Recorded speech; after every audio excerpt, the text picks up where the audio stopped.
All right, we're live. Welcome, everyone, to the Choices, Chances, Changes show with Georgie Dickins and myself, Kit Tran, where we explore the transformative power of personal and professional decisions. Now, I'm very lucky today to have Miles Parry on here with us. Miles is the founder and CEO of MPCH. Miles, welcome to the show. Oh, thank you very much for having me. I really appreciate it. Kit and I always look forward to having our guests because they are enjoyable conversations and often very unstructured. We just go with the flow of where the conversation takes us. And we'll be discussing your entrepreneurial journey today and those milestone moments and the lessons and the insights that have really shaped that journey. Before we go there, where did it all start? Let's rewind to your first ever paid job before you made it onto the payroll of, as an adult.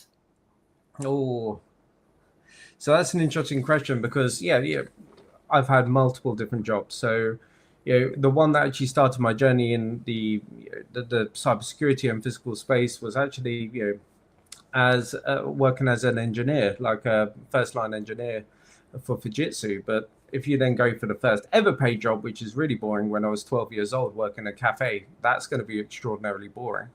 Well, I'll tell you about one job. It wasn't even a job, but one thing that happened to me, which actually started my interest into security, if you're up for that. Yes, please. Yeah, so this is a terrible story, and I'm sure my mother's going to give me a ping after this, but you won't believe this, but I was a bit of a tearaway when I was a kid. So at the age of 12, my sister was older than me. She was given a key to the house, but I was never trusted. So that meant that every time I used to come back home after school, living in the middle of nowhere, I would have no key, and I would have to stand outside the house if my parents weren't out. So when they were out all together, and that was in the sun, rain, snow, whatever it may be. And then actually one day I was like, okay, this sucks. I need to get into the house because it's cold. Right, so I then looked around the house and was like, okay, this is interesting. And then I was like, oh, I could probably get in. So I ended up shimming the window, getting into the house. My mother got back. She goes, how the hell do you get in the house? And then she upgraded the system and everything like that. So then I evolved to learning how to pick a lock. And then I managed to do that. So she got really annoyed. She put an alarm system in. Then I learned how to bypass the system. And this is not saying that I was a burglar by all means, and this was on good faith with my mother, but she was very irritated about this, but I wanted to get into the house. What that actually taught me was everything has a vulnerability, and how do you actually protect around that? And it actually gave me these seeds to look into security, where vulnerabilities are from a physical basis, and that was the start of my journey. So definitely not a paid job, 100%, but it actually made me understand that many different things in life that we take for granted are actually not secure. Yes, you've got a locked house. Is it really locked, right? Then it goes into systems. How could it be bypassed and various other bits? So one thing I would say is I'm extremely dyslexic. So I think outside the box. So I look at things, I see a problem, people see from A to B. I think about all the different ways forwards, and I can see ways to get past those problems, which are very instrumental. Further on, that actually pushed me into how I thought about things, right? So when I went into security, I started thinking not A to B, but there's a problem. How do we resolve that? How do we get past this? How do we fix it? So yes, not a paid job, but it was definitely a very big moment in my life to make me realize the importance of security. So where my question takes me, what did your mum think you were going to do in the house on your own? Probably house parties, to be completely honest. And I didn't do any of them. For if she's watching, I may have had 3. But other than that, she just didn't trust. I was a bit of a tearaway, to be honest. So she just didn't want me to get access. Do you know, I've got 2 boys who are 15 and 13, and I kind of hear your mum there. I'm like, you know what? I trust my children, and there's levels of trust. So I'm with her. Well, she's still trying to get over the fact that I used to keep getting into the house, but yeah. But isn't it interesting when we reflect on childhood, how often what we do in our adult life, there are seeds, like there are we can do the breadcrumbs back to childhood to see, like, what, we can see the genesis of where it all started. Completely. And I speak to many other like new founders, and they're saying, oh, well, I'm jumping into the space. I really want to learn what you know. What did you read? What did you study? Like, how did you do it? And it's a really hard question to answer, because my whole life has been building up to what I'm doing now. It was something that was so innocent-ish, right? Getting into my mother's house to, that progressed into my career of being a physical pen tester, where I was actually paid by the government to actually test, to break into facilities and expose their weaknesses. And they're like, yeah, but what courses do you do?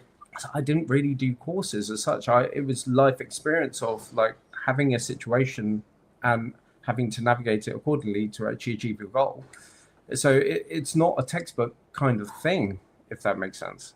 Yeah, it feels practical, very experiential, and exposing weaknesses feels like a very important, because systems, companies, there are weaknesses, and I think sometimes we look to grow and expand, and we're looking for opportunity, but not the weaknesses that could hold us back or really get in the way. And the thing is, it's a double-edged sword. The weaknesses are problematic and they need to be resolved. You've got pen testing for your systems and physical and everything, and it's good. It's definitely a standard that needs to be done, because obviously they follow a textbook, but you have to think outside the box, right? You've got white box, gray and black, right? And those are various different elements, but you need to really push the boundaries of thinking outside the box to enable the ability to bypass. The double-edged sword is, if you can have the ability to think outside that box, you can think about proactive measures to actually protect against any vulnerabilities, both physical and cyber. And sorry, Kit, I'm hogging the space here. But I have one more question, then I'll pass over to you. And you've had a very, very interesting career, and the last 13 years have been in that entrepreneurial space. And we talk about the word weaknesses. Where do you see founder entrepreneurs get in their own way? But we often talk about all the things that contribute to success, but when we talk about that word weakness, what would you say is a weak area that can hold founder entrepreneurs back? The problem with founders is you become a founder, right? And you go, right, I'm a founder. Everyone wants to be a founder, but they don't really know what they're signing up to. Right. And the one thing that you find, even for myself, been doing this for about 13 years, I'm learning every single day. Right. There's so much information to absorb, from legal, from technology to physical, to you name it, all the way around. And so they get thrown into the space. I'm a CEO of a company and this is my responsibility. And the real answer is that many of the companies are kind of faking till you're making it, and that's fine, right? Because you need to, and you're learning along the way. But it's around learning those lessons. It's trial by error, right? You're running a company, you have a problem, you're going to learn from that, and you actually make it better and everything like that. And it's very hard to run a company and know everything, right? Many people go, right, I'm going to go to university, I'm going to learn these, I'm going to read these books and everything, and it's not the same. I talk to founders on a regular basis, like new startups all the way to really defined ones, right? And I'm learning from them, even from the new founders that are hitting problems which you wouldn't even think of. And then you're suddenly seeing that in your day-to-day life. The vulnerabilities are everywhere. I mean, being a founder, there's a lot of responsibility. People are giving you a lot of money, right? But you have a lot of expectations you need to deliver to those as well. And then when you're building the company, you're trying to navigate. And the biggest result for this, and the one thing that I learned later on in life, is getting a team around you that are willing to say no and actually guide you accordingly. You kiss a couple of frogs. You get a couple of people that come in, they're just going to say yes just to keep your ego big. But you need to be level to actually listen to your team, to understand the bits. Right? One of the things is, everyone thinks I'm the founder, I'm the CEO, I'm the big dog here. That's not the case, right? It's not I say you do. We're not a huge company. You need to have the mentality of hiring people that are cleverer than you, that understand things, that are going to advise you. Yes, there's a hierarchy when it rolls uphill when things go wrong, but fundamentally you need to have a flat of where you are listening and you're part of the team to actually listen to your team and have the ability to execute. And by doing that, you have the upper hand, because you have that experience that you don't have over the years of being a founder, to actually find out these pitfalls, to actually navigate them correctly. So hire people who are cleverer than you. And I also wrote down here, have the team who are willing to say no, people who'll keep the ego in check, because they'll always want to be the sycophants around you. So hire the people who'll keep you level. The people who keep you level is an interesting one, right? Because the thing is, like, when you're building a team, you don't, like, people fall down this hole of where I need to be the top dog, I know everything, and that's where they fall. Like, maybe some will succeed, but that sets you up for failure. When you have people that are coming in that know better, right, that is a good thing to an extent. It's how they portray it, right? If they're like, I know better, shut up, like, I'm going to do X, Y, and Z, then it's silos, right? And then that becomes a problem. Then the hierarchy changes altogether. Other people don't want to work with them whatsoever. You have to have the people that are willing to come in and be willing to say no, but this is the resolve and this is why, right? And be able to rally the team to understand. Right, it's very interesting. You see all these programs of where you're the CEO, you say this, it has to happen, right? Even if you're wrong. Absolute garbage, right? I had to do training with the UK forces, and one of the main things in officer training is this: you have to listen to your team and be willing to change the plan to the better option, right? And by doing so, you're able to navigate accordingly. Put the humility aside and go, right, I have this idea, I think it's great, but this person's come up. Yes, it's someone who reports to me, but they have a better idea. Don't let the ego play in and go, right, well, but I said so, therefore it's better. No, you have to actually listen to this person, take it and enable them to do it. Because two things happen here. Firstly, you're set up for better success. And secondly, it enables better mentality in the team, that their words actually matter, regardless of their position in the company. 100% that you need to have the good team around you to actually listen and execute with them.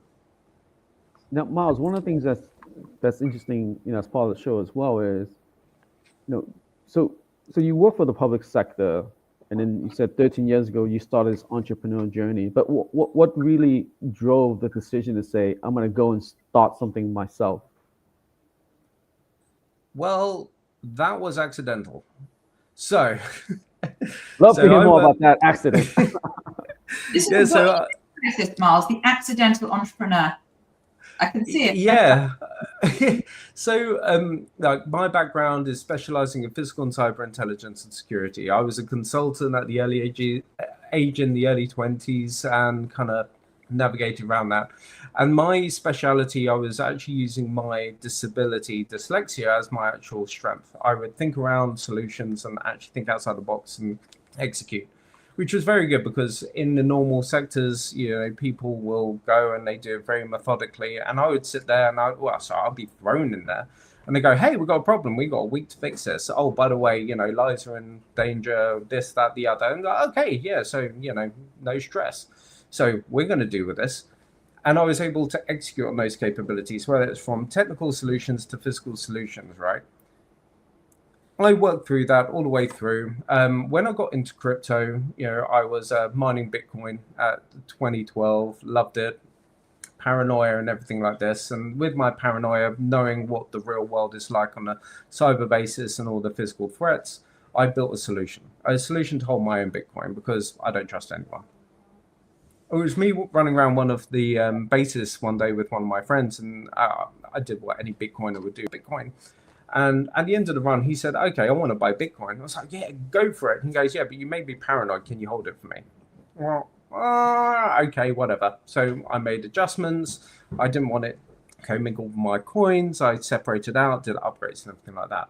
Fast forward a couple of months, I then get a call from a FTSE 100 company. They were dabbling with crypto, just for giggles. And suddenly it exploded, and they were holding hundreds of millions. And they're like, hang on a second, we are not securing this very well. So they called their contacts and said, hey, do you know anyone who has good security expertise to actually mitigate this issue? And they got my name from a couple of people. They gave me a call and they said, hey, by the way, we're holding crypto. Would you be able to help us out? And me not knowing anything about entrepreneurial basis or startups or anything like that, I was like, yeah, sure. What do you need? And they're like, oh yeah, no, just look at this website, the government company's house, and just set up an organization and get these documents, just send them over. And then suddenly I realized, hang on, I've just set up a company, right? then next thing, I'm the CEO of a company of one person. I've got a couple of people willing to come in. And then suddenly, like, I have obligations to kind of service them and everything like that. I was like, okay, this is happening. So then I brought the team in, and then it organically grew from 15 to 20, which actually grew to, I think it was the 5th largest crypto custodian over that period. And that wasn't with marketing, because to be completely honest, the actual name of the company was terrible because it was done in a rush. And there was no real marketing. But by doing that, and also I was doing advising for other of those custodians at the time, reviewing their sites, helping with their security, also with breaches. It was like an inner circle where you knew about us when you needed us, and we started kind of building that custody base out. And that was a very interesting journey to kind of learn out of nowhere, when I wasn't even intending to start a business, how to structure the liabilities, all the standards that you need to apply, and also how you need to push that company forward. So I guess the question I have is, you've exited that business, you've done quite well. Like, what makes you decide to just do it again versus just stay home and relax? So funny enough, one of my good friends actually told me to do that, and I was like, no, because being a founder, it becomes your DNA, right? So when I wake up in the morning, I'm going to kind of take this back. When you're not a founder, you wake up, you talk about football, you talk about whatever, right? And then suddenly when you become a founder, when you wake up, every moment you're awake, even when you're sleeping, you're thinking about the next edge, how can you make it better, and everything. It just becomes part of you. And I had that little break for a bit when we were acquired, and I was like, I'm not getting that drive. Like, there is so much opportunity in the market. There's so much of our technology that needs to be out there, right? We need to be pushing this out so people can actually build off good foundations. So that's actually why I built MPCH, right? We built the infrastructure, secure infrastructure, to enable people to build off it. Many people try and build it, and it's quite fun. They think they're James Bond. They build it out. It's really exciting. 3 months later, they're like, oh, this is a pain in the ass. And they start dropping the standards, and things kind of fall through. And I was like, well, there is an opportunity here, and this is an opportunity to make things better, right? The crypto space needs to be made better. But to make it better, it's all based on the foundations it's built. So instead of making and forcing people to try and build those foundations without the experience, we have that foundation, so we can put that out, enable them to build it up, right? So then you have the question, well, I'll take 3-6 months off. But you have that drive as a founder. You want to make a difference. It is there, right? Go for it. You have the foundations, get it, deploy it, and execute, and allow those people to build off it because they need it, if that makes sense. Kiet's an entrepreneur. I've left the industry, the financial markets, I think 9 years ago now, and I've set up a couple of businesses. And what I was curious around, and I have my own answer to this, but it's not the, is there an off switch? And you said not, but so how do you create, you strike me as someone who's got vitality, he's got energy, he's got that mental acuity, you can make the decisions. So how do you make sure you can, you can be in that headspace when, to your point, you're always on? Passion. What I do is not because of driving for money, and I should say that for the investors, but yeah, we get the endorsement because we get paid. No, but look, I see financial, when we're getting paid, I see that as endorsement credits, right? Because we've done something right. But really, it's passion, right? I'm not doing this. It sounds terrible. I'm not doing this for the money, although the money will flow, right? And money is flowing. But it's passion. You can't be like, I'm doing this because I'm trying to do an exit as such. Like, if you're a founder and you have a drive, you have a vision, you're pushing towards it, you're doing it because you know that the industry or the market you're angling at, they need this, right? They need it so badly. And you are passionate. Myself, I'm so passionate about what we do because I know that they need it, right? So when I wake up, the first thing I'm doing, I'm on my phone, I'm checking the messages and everything like that. And it's very hard to create that balance between personal life and business, right? Because it becomes part of your DNA. If you're not passionate about the business and you don't believe in the business, you're not really set up for success, if that makes sense. It's interesting. I interviewed a leader recently, a chap called Kevin Mahaja from Soundhound AI. And he talked about, he had 10 years of stealth mode, and in the last 10 years, his company's done phenomenally well. And he said, you have to enjoy what you do, otherwise you're simply enduring. And it really struck me. And it doesn't mean you come to work every day, or every day is like it's amazing and we're winning, because there are going to be setbacks, challenges, failures, near-death experiences sometimes. And it's that passion that I feel is so contagious and people feed off that. And you said a minute ago, there was, the word that struck me is that they have this inner faith. I know what I'm doing. There's a market for it. I believe in it.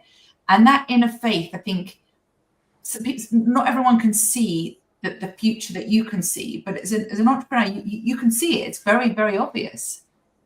And it's really hard. It's a double-edged sword, right? Because, when you said you're going in and we're winning, that's also complacent, right? You can't do that, because suddenly you go, oh, we're winning. We're just going to now build all these controls around it and keep it going. You need to be innovative. You need to be pushing. Right. And the most important thing is, like, as a founder, it's not about you. Right. One thing, I was at this drinks once, and somebody said, oh, I succeeded because I'm the captain of the ship. And when it went to my toast, I was like, well, I'm the captain of the ship because I trusted my team, because without my team, the ship would not be able to sail. Right. You need to have your team rally behind you. Right. It's not a case of, the team does well, I'm going to do really well. OK, fair enough. That's a good driver, but for you.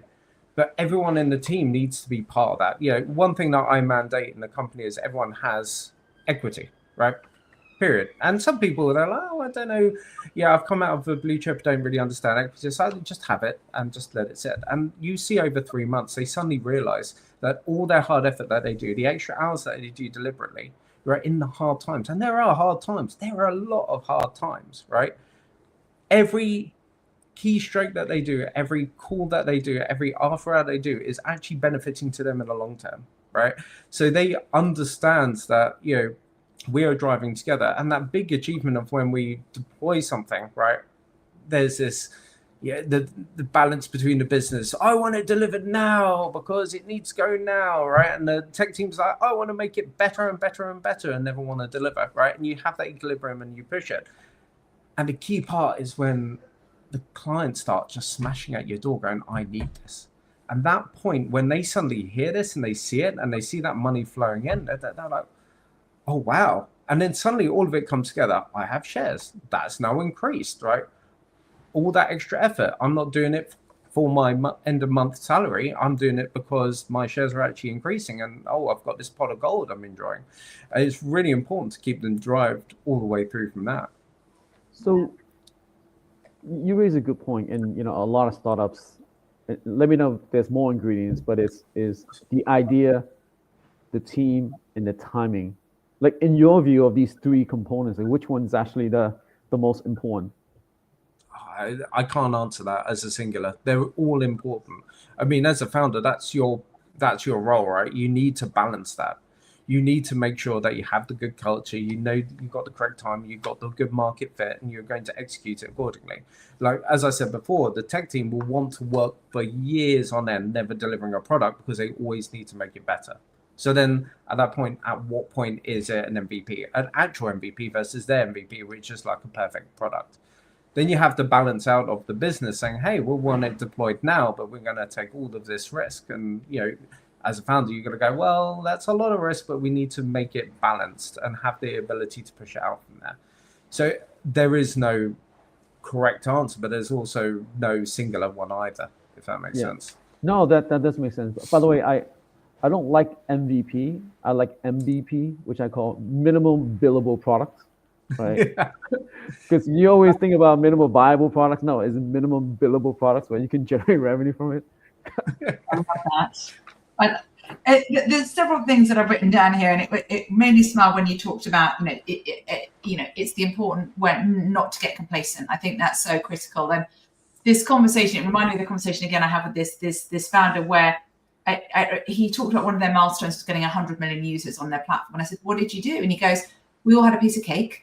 Because he goes, you blink and the market's moved on. So, that was it, but it was still, nonetheless, it was a moment to say, like, we've done a great job.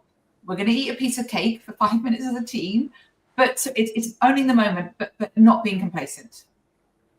you can't be complacent. The world that we live in with quantum computing, AI, all these advancements, you can't. There are new, I call them ankle biters, that will come up and take your slice quite quickly. But there are also competitors that are eagerly watching you and wanting you to fail very easily. And their job, like, you may sit in your office and be really happy and cheering at the screen, but what they're doing in their office is like, right, how can we destroy you? Right. And that's the reality. Like, people can't think, oh, well, I've got the only thing and the first tech always wins. No, it's not the case by far. Right. You need to be on the edge. Like, for example, AI. Right. AI is fantastic and also scary in its own right. But one of the things we actually pushed in our business is actually making ourselves AI friendly to actually optimize our capabilities. And that was actually a really interesting transition, because you can imagine I'll say, hey guys, we're going to use AI. And what do they think? Oh, our jobs are at risk, right? And it wasn't that case. And it was actually, I had to speak to them and tell them, well, no, that's actually quite the opposite. I want to empower you to actually adopt these new technologies to make you capable of deploying a lot more. So therefore, we really focus on our hiring strategy to ensure that we are getting one person that is equating to 10 people utilizing these tool capabilities. And I think, like, I talk about AI on that basis, and don't get me wrong, we don't just deploy with AI and then push into the world. We have strong processes to review and everything, and used in the right way, it's very powerful. But this change of mentality is super important, because obviously people are worried. Like, as founders, you just go, and you just expect everyone to believe that that's what it is. But the reality is, these people, they have families they need to maintain and everything like that, and they do worry about their job capabilities, right? So giving these tool capabilities and then demonstrating to them within a business, which we've been quite successful in, to actually enable them to be 10 times more effective and then encourage them to grow, has been impressive. Now, this seems like I'm going off the question, but it's actually to the question. You can't be complacent on the basis of someone doing a different product, right? But at the same time, you can't be complacent on how you're doing things. There are new tools, and these tools will outrun you, right? So luckily, we're ahead of the curve. We're not on the curve, which is good. But you need to be proactive in all aspects, a full 360. How you're approaching sales, how you're speaking to clients, what is your customer base, how you're deploying applications, and also what market you're trying to attack. Yeah, it's a couple of things there. One of the things when you talked about, we can't be complacent, embracing new tools and being mindful of those ankle biters. And Lance, who Kiet used to work with at Market, he talks about raise the bar and then widen the gap, which really speaks to, I think, what you shared, because raise the bar is continually looking to evolve, to grow, see what's going on around you, open, embrace. And so raise the bar, and then when you do become maybe the pioneer or the leader in the industry, it's then widening the gap, because you can never, it goes back to your complacency, never rest on your laurels, because the market around you is moving. So make sure you stay very relevant, and if anything, how do you stay ahead of the pace of change? Yeah, you really need to. You need to head as hard as possible to. Sorry, actually, I'll take that back. As a founder, right, you are running at full speed, like 100%, like going for it. But a lot of founders have a failure of when they're running at speed and then they expect the team to keep up. So there is many times you have to have checkpoints of stop, come back, educate, pull them along with you. And if you just outpace them, you're on your own, in effect. And people are just arms in the air going, right, well, where are we? What are we doing? Why are we doing this? And it's super important to make sure, well, firstly, in the company, you have the right culture, that everyone's on board, that everyone's benefiting on this basis, but also the ability to kind of pull them along, give them the journey, understand what that roadmap is. And, let's be honest, like, founders, they're visionaries. They're thinking like 20 steps ahead. And that's where problems kick, because everyone thinks, oh, I'm thinking 20 steps ahead. Why can't they see it? And the reality is, they've got their heads down working on the bits that they're doing right now. They can't see 2 or 3 more steps ahead. So you have to kind of guide them along to also bring them on part of that journey. And then when you get to that point of those successes, like, okay, we have succeeded, like you said, piece of cake, and which I'm going to adopt, by the way. But we're we're a piece of cake, and then what is our next milestone? What are we doing and why? Not like this is an instruction, this is how it's going to happen, get on with it, I said you do. They need to be bought into it, because the difference is when you say you're doing it, this is your paid job and everything like that, they're going to do it. Okay, right. But if you go, right, this is why I'm doing it, and they understand. And the best thing that I've had is when we do town halls and we explain it, it kind of lightens my heart when people actually call me up and say, hey, Miles, you said this, I would like to know. And this could be any range of engineer or anyone within the company. They want to talk about it, right? Which is fantastic. And I say, oh, this is why, this is how I'm thinking, da, da, da. And they get understood around that. So then when they're driving towards that point, they're going, right, okay, I get this. I got the fire. We're running behind you. And then when they get that and we widen that gap, that is a great success for us. Yeah, it really raised the bar on the gap. Sorry, that really just struck me. It's one that people know already. Sorry, Kiet, spoke over you there. Well, the one question I have is interesting, because every part of the startup journey, the talent, the people you need may be different. My question for you is, how do you decide how to hire, who to hire? So that is a very difficult one, right? Because we pride ourselves that we hire very difficult people. I'm whoever's watching this, I am sorry, but they are difficult because they're so great, right? They're amazing in their own right? So you can hire people that are amazing, whatever, and everything. The main bit is actually taken away from their capability, but also their mentality, right? Are they a team player? Do they want to buy in? Do they care about where we're going, right? They need to have that understanding of, I am part of the team, I'm going to be doing X, Y, and Z. Like, for example, we have a team that ranges from financial services to defense, from agencies, you name it, all the way through, different ways of working. And one of my biggest issues on a day-to-day basis is enabling them to work well together, right? But it's beneficial because you have such high caliber people executing. But if they don't have the same culture, it just breaks the culture within the business, and they don't want to work. They bypass, they have all those issues and everything like that. And we've had to be very aggressive on making sure that if you don't, you're fantastic and you deploy X, Y, and Z, great. But what is the priority is your culture. Are you fitting in with the team? Are you helping? Are you motivated to the same drivers for the rest of the teammates? Because if you're not, we're going to inevitably fail. Right, because you're going to keep pushing forward. You're going to annoy people. People are going to go. Right, they're not going to be in synced within the departments, and it's super important for the culture.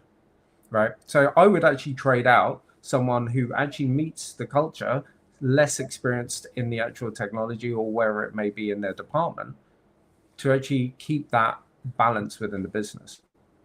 So, hearing that, then the competence and capability of baseline, anyone that comes into the organization, they're expected to be difficult, i.e. they are brilliant at what they do, and that cultural fit determines whether someone, and because sometimes you think you can hire, you think in the hiring process they're the great cultural fit, and then sometimes there can be a mismatch. But what I'm hearing is if they're not the right cultural fit, then that's they haven't, there's no longevity for them within the organization.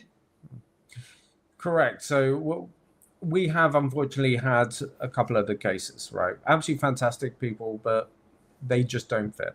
And that is, and I'm going to be completely honest, like we don't just go, right, thank you, goodbye, you're out the door. We actually work with them. We actually try to actually correct that cultural fit. And if it's just a complete no-go, we actually enable them to find another job elsewhere, which they could actually thrive in themselves. So we've done it on multiple occasions on that basis. It's not their fault, right? And I don't want to be, that guy that goes, right, I take you in, oh, you're crap, right, you're out the door. Excuse my language, but you need, like, we actually care about the individual, and we actually try to ease them out the door with a good kind of exit path forwards and everything like that. It's super important because if you let it linger way too long, I mean, you get it. Like many founders, even like startup ones, but I really like that guy, this and everything. Oh, I'm sure it's going to get better. It doesn't.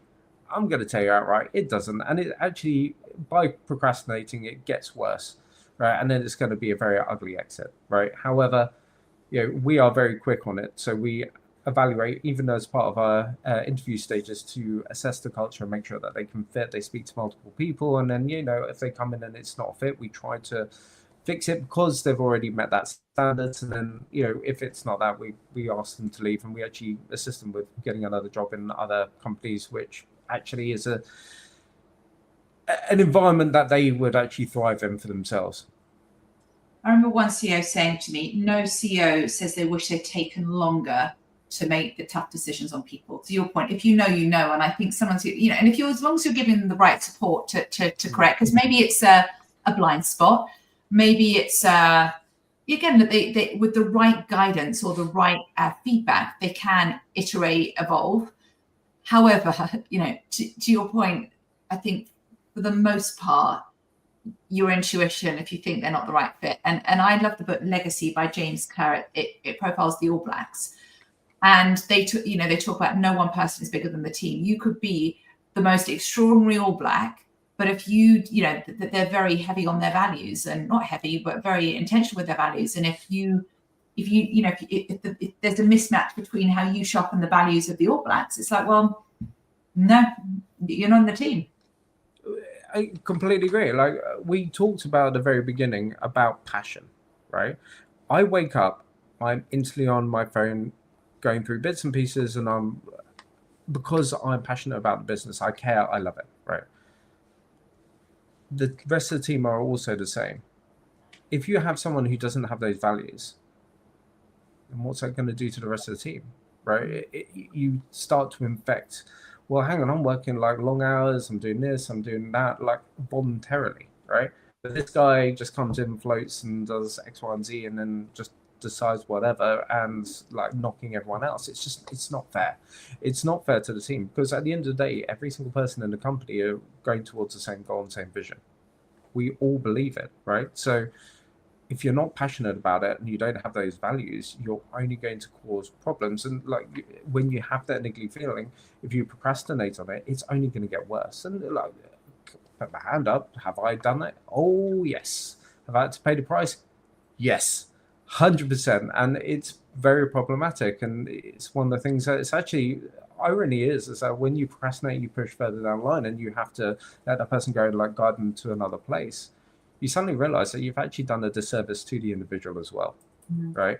They need to know earlier. And actually, every single time I've had to do it, I've realized that those people, if I told them when I had that feeling and it was confirmed, it would have been better for them, 100%. And they would have been in a much better place. So if anything, you need to be really, don't procrastinate, don't hope for the best, be active, set key stones of where they need to get to, and if it isn't, you just have to make that decision, if that makes sense. Very doom and gloom, I'm not gonna lie, but it's the we talk about leaders. Who's most inspired you as a leader?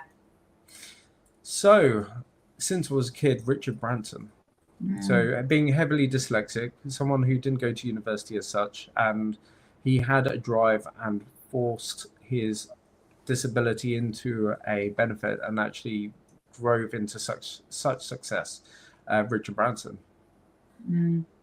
I read his book when I must be my 21. I can't remember what it's called now, but I was so inspired by how he started. Like it's an extraordinary, and he looks like someone, when I look at really successful entrepreneurs, they just look healthy and well. I think it goes back to your passion. There's such a fuel that you get from doing something you love. I'm sure there's days where people look exhausted, but on balance, you can see that the joy. They care, right? It's their passion, it's their life work. It's because they believe in it. This is what they drive to. It's not like they inherited it and go, oh, by the way, you have to now do X, Y, and Z, right? They actually care. They have passion. They actually care about the people within the business. And one of the things that, I fly with Virgin all the time, actually out of principle on that basis. And I speak to the aircrew all the time, and every single person says, he actually cares and looks after us and everything like that. But they also have the drive of where the company's going as well, not just like Virgin Air, but like all the aspects. If you like, you can't be running a business just to make yourself rich, right? I'm sorry to just say that, and it's brutal, but you shouldn't. The thing that I say to people is, and this is terrible, but I want to make sure that every single person that has shares gets enough money to retire.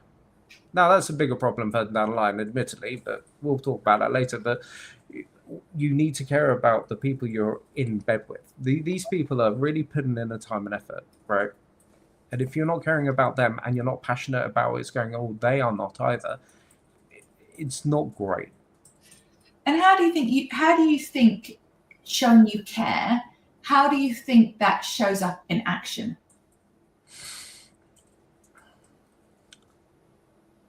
Ooh, that's a tough one. Show up in action. What I do is make sure that I'm completely transparent. If we have a bad day, we have a bad problem, we talk it out, right? We have that open door policy. People can call me up, we can have a conversation about it. Right? We have a good day, we explain it, we explain why. We also explain our roadmap, how we're going, why we're thinking about it, what we're doing forwards. It's transparency, right? The minute that you have a full staff that have shares, right, they're invested. Some of the people that come in, they don't really understand it. We educate them about it. They still don't get it. But then they suddenly realize it a couple of months later. So then they realize they're bought in, right? And they're bought in because they care about the actual vision, what we're trying to do and why we're trying to make things better, right? And by doing that, being very transparent, got to be transparent. Like, these are problems, these are the issues, this is what we're doing to resolve. But the upside, these are our successes, this is what it's going to lead to, and this is where we're going. You just become a unit. You are a force together, right? You can't have, and I mean, I'm going to probably knock some other people here, but you can't have, right, I hold all the shares, you're working for me, I need to get loads of money. It has a different drive, right? The mentality changes significantly. I'm not going to be putting in the extra hours, going to work my 9 to 5, and then it kind of loosens it. By having the shares and having the involvement, knowing where it's going and actually understanding and believing and having full transparency is super important, and having that trust there. And I guess the question I have is not quite business, but more around, look, running a business is intense, right? And especially, you're a very high passion guy. But how do you find equilibrium, right? Because you're a dad, you have a family. Like, how does that balance come into play, or is there balance? Well, I'm not gonna lie here. So at the beginning, there wasn't any. I was consumed, completely consumed. My wife really never saw much of me, or if I was with her, I was never present. I was always thinking, I was always on calls. My daughter's like, same thing, and it was heartbreaking. I'm not gonna lie, it was brutal. So one of my mentors, Mel Woods, he actually sat me down and we had a chat, and I kind of said to him, I was like, I think I'm getting extremely distant with my family. Like, this is not good. And he explained to me, and he gave me some bits. He goes, you need to understand, you put limits, you put these blockers, you go, this is family time. You put the phone down, you listen to your wife, you listen to your kids, you put them to bed, you have these foundations in place. And I executed that immediately, and my life has become much better. My family know that when I'm at work, I'm at work. When I come back, I am them, with them 100%. And it is hard. It is very strict, because the thing is, founders will go, right, well, no, I need this. This is my everything. Yes, that is true, right? You have a high expectation. You've got money in. You've got all these deliverables. But the most important thing is just taking that time to have your time with your family, giving them the love, showing that you're there for them. Because the flip side is, they will support you to support when you are 100% working. They will support you while you're executing. And that will give more drive for you when you're working. Like, I have to do 2 or 3 weeks away. And many people go, oh, are your family annoyed about it? So no, they support me, right? Because when I'm home, right? But when I'm out, they support me, right? I don't have to call back. They know what I'm doing. Having those foundations and those really strict lines, I have to kiss my girls goodnight. I have to have my phone down at a certain time, and I can have dinner at the table with my girls. Those are so important, because if you do that, and I've talked about a family, but for yourself, you have the best of both worlds, right? You have that drive of the energetic element to go for your goals, but you also have your family that actually care and support you. If you don't have that equilibrium, you're doomed to fail, right? In one or the other. And that sounds horrible, but it's true. Yeah, I think it's really important, isn't it, to enroll your family, especially with your partner, in terms of, you used the word transparency a minute ago, transparency of expectations. You know, there are some months where I'm going to be on the road 2 to 3 weeks. I might have to be doing calls at 1 a.m. You know, really, because it's a, you use the word as well, unit within the organization, but also at home. That's a living unit. That's an entity in itself. And it's really easy. I think when I started my my journey, it was very easy to trade away, like, you know, trade the time with family and myself, actually, my own time with exercise. So I'm like, but that's fine, because family's a given. Exercise, you know, exercise, it's fine. That's just me. I'm going to impact. And then you realize, well, actually, these are the non-negotiables.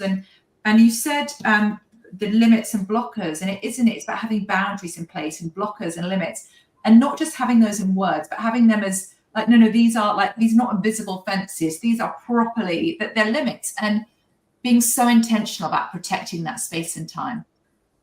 100%. And you do need to do it. And I'm part of the transparency. One of the really big things was actually me involving my wife and actually saying, hey, look, this is what I'm working on. This is what I'm doing. And actually talking, making her understand what I'm doing, but also, which wasn't a shocker as such, but her insight, because obviously you have a different like persona, right? When you're at work, you're constantly on the fight, but when you're with your partner, right, you've lowered your guards and you're not too aggressive to kind of knock things down, and you can actually talk things through, and it's been really helpful. I'm saying, look, I'm doing this. Am I overreacting this? Am I overreacting? Should I be doing something else? She will say, because you know she's my wife, she'll be very opinionated and say, yeah, you're an arsehole. Right, like, and then I can take that, excuse my language, but right, it's good to have that level set and have that thing at home, to have that ability, that number one, to actually level set, but also know that the family is involved and invested in your success, right? And they are contributing to it, whether that's supporting the family or whether they're actually supporting something that is very difficult that you can't really talk to your colleagues about. No, but that's really good advice, Miles, because I think, you know, I do the same thing with my wife. Like, she doesn't understand the industry we're involved in, but then she gives it outside fresh perspective. But more importantly, she knows me best, right? And so I actually think that's a great advice. Like, everyone should definitely do that, right? And really share and have that partnership. Because honestly, your number one business partner in life is your spouse. They know you better than anyone. Exactly. Because actually, they often know us better than we know ourselves. Do you have any kind of trackers, like an Oura Ring, a Whoop Band, and anything to track your stress levels? Because I recently I haven't recharged my Oura Ring because I was on the road last week having brilliant client meetings, but it kept showing me in these really high stress places, and I'm like, this is data I don't like, because actually this is good stress. So I haven't charged it because it was stressing me out, seeing that I was in high stress. So I've tried multiple things. So I did the Garmin, and then it kept on pinging me saying you need to calm down. I then had Whoop, which kind of opened up another can of worms, where HRV, which is the heart rate variable. Yeah, and it's like, oh, a healthy person is like in the 80s, 90s. You're 6. And you should seek medical attention. I was, oh my God. So I kind of gave up with it in the end. But now I had to shut it off, right? I had to shut it off. One thing that really just helps me more than anything is, you know, I mandate get up in the morning, early hours in the morning, I go to the gym, do some weights, or I do some boxing or something, just to let that stress out, get it all nice and calm. And then on drive back, I'm on like meeting calls and like catch ups and everything like that, which has kind of leveled me out accordingly. I try to follow the Whoop and all its advice, and even AI has no hope in hell for me. But it's just like, you have to understand, like, on average a year I'm on a plane 3 times a week. That's actual facts. So then when you put on these Whoops and stuff like that, they just panic. They do. Yes, I was panicking last week because I was in New York, Toronto, then I'm in New York, Washington next week, and I'm like, I don't feel stressed. I'm like, is there something going on that I don't know about? So then I got and I'm like, I took the ring off until I ran out of juice. And then I'm like, right, I'm not now. I mean, I normally watch it, but it was just because there's good stress as well, which is adrenaline, and there's good stress that gets you going. Now, in the interest of time, we like to close with a quick fire round. There's, again, like single sentences or one words. And so I will dive straight in with number one, a quality you most value in others. Loyalty. Dream job outside of what you're doing now. I think I'm living it.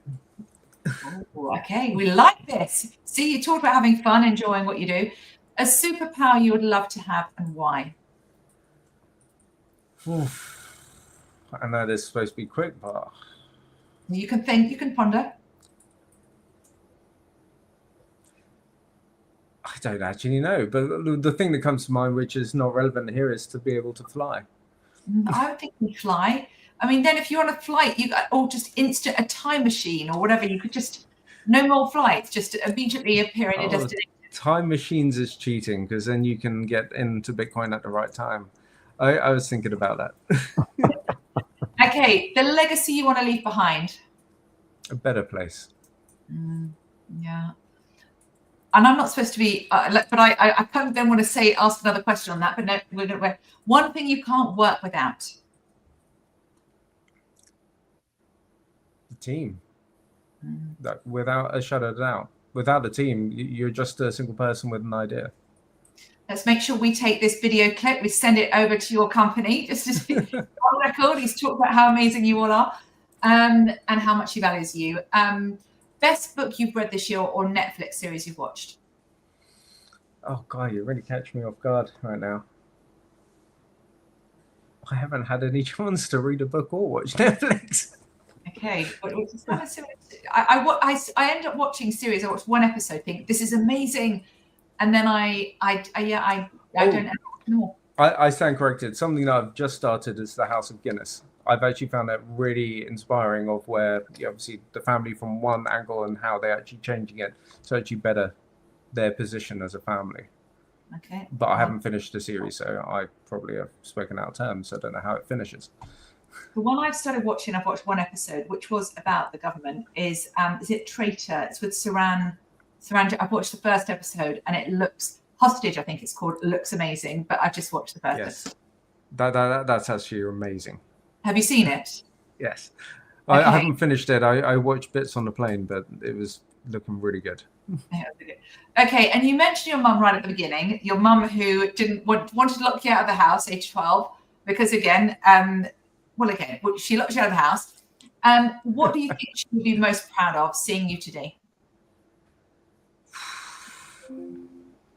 Well, she's not proud that I haven't paid the energy bill back for mining Bitcoin in her basement, that's for sure. So that's quite the opposite. I think it's the case of, I'm going to be completely honest, and this isn't a single sentence answer. I, with my dyslexicness, I got kicked out about 4 different schools because I was classed as stupid before they recognized. And she actually believed in me to actually keep pushing me into different schools. Right? The fact that I was able to actually start up a company and actually grow it to what it is, compared to when every one of those schools said that I was just going to be a nothing. I think she's proud of the fact that I was able to do something with my capability, with my dyslexia, to actually turn it into a superpower rather than a disability.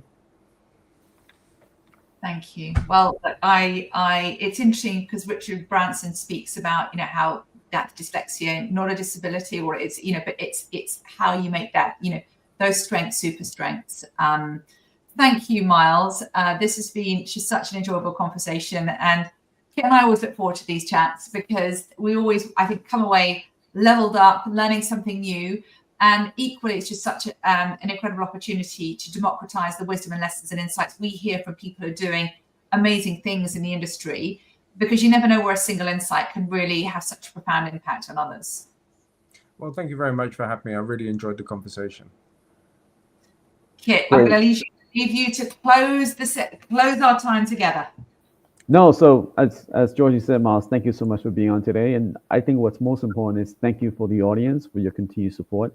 And Georgie and I keep this going because of all the positive, great feedback you've been providing us, and really your commitment to listening, watching the show. So thank you very much, and thank you, Miles. Have a good one, everyone. Till next time. Thank you.